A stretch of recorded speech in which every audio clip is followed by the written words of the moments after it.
What's up, and welcome to another onboarding sessions where I break down what I think about the onboarding of some of my favorite apps that I use, apps that I have joined the freemium but I'm not a premium, or apps even that I pay for.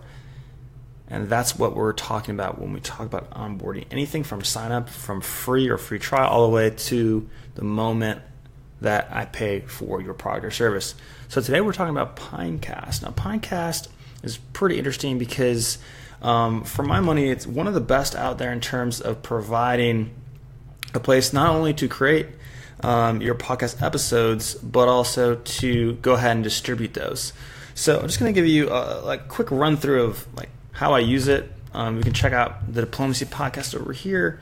And right away I'm met with this nice dashboard and previous episodes, as well as a site builder, as well as the RSS feed, as well as the ability to submit this to directories. This is something that I think is definitely a must-have if you're competing with Pinecast, because this made it so easy for my podcast to go ahead and get on any platform. And when I saw all of this from creating the episode, details all the way through to uploading that and have that feed automatically go to all of my favorite places like Spotify, like iTunes, like Stitcher, etc. And the ability to have unlimited episodes and unlimited podcasts. As you can see, I just have the one podcast now, but onboarding sessions will probably become a podcast as well, for example. Suddenly, I was quite interested. Now, you might be asking yourself, how much does Pinecast cost?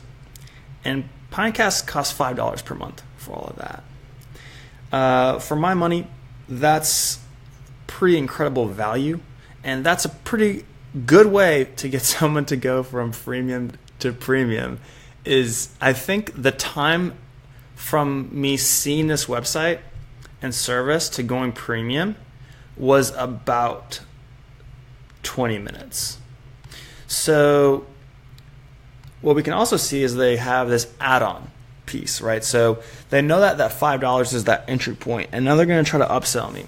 And you'll remember the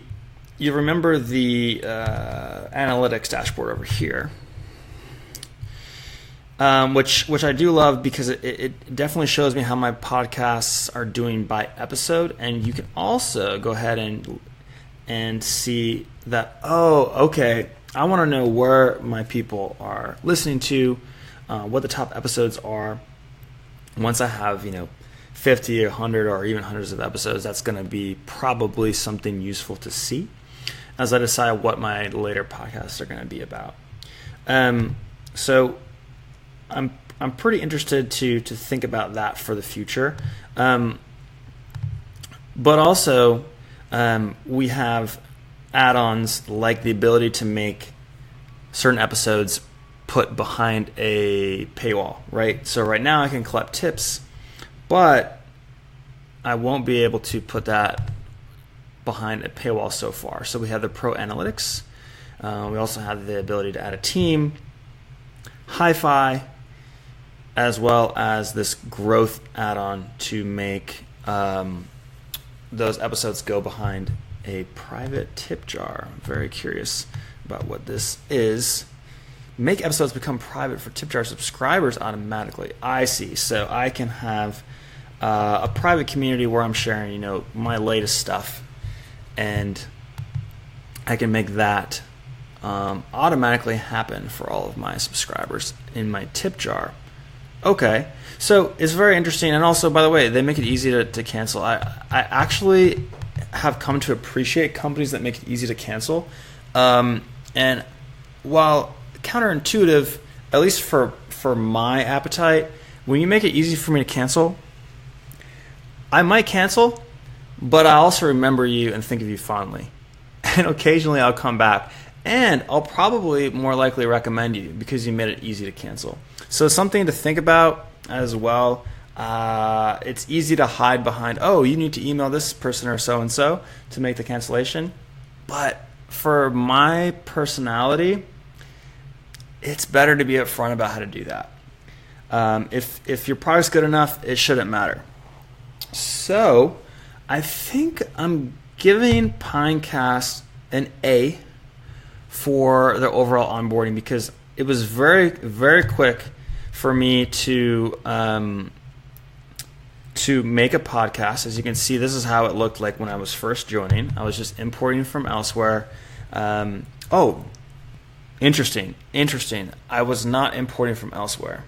But if you did want to bring all of your podcasts into Pinecast from other aggregation or development services, because there are alternatives out there, this is how you do that.